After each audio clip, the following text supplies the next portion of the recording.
Sometimes growing your plants the wrong way can work better than doing it the right way. This here is my Philodendron palmanii, except I didn't figure out that's what it was until a couple months ago. I buy all my plants as really small starters, and Philodendron especially can be hard to discern when they're a little 2-inch starter. And so unknowingly, I put my palmanii, which is a crawler, onto a moss pole. And well, look at him now. He's done great. So let me share with you guys what I have accidentally learned about growing crawlers on moss poles.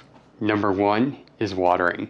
And if you are somebody that already struggles to keep your moss poles wet, then do not put a crawler on a moss pole. Because what I found is they like to be watered sooner, so they don't like to dry out as much, but they dry out even quicker. So you have to be really on top of this watering.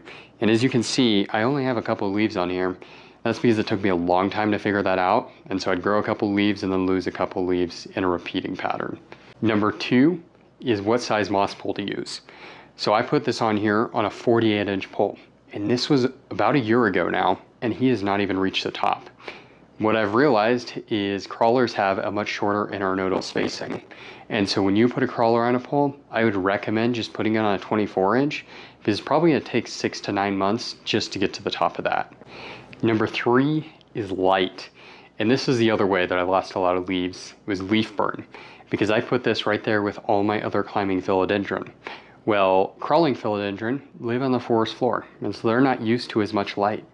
And so I eventually forced this one to get used to a lot of light, but I would start your crawler on a moss pole with less light, put it in a different spot than the rest of your climbers, and really let it ease into highlight. If that's the direction you want to go, it is possible to get these guys under highlight.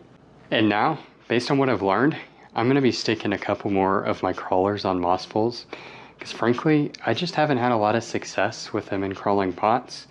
And so it may not be the right way, but it's working for me. Is this something you guys would try?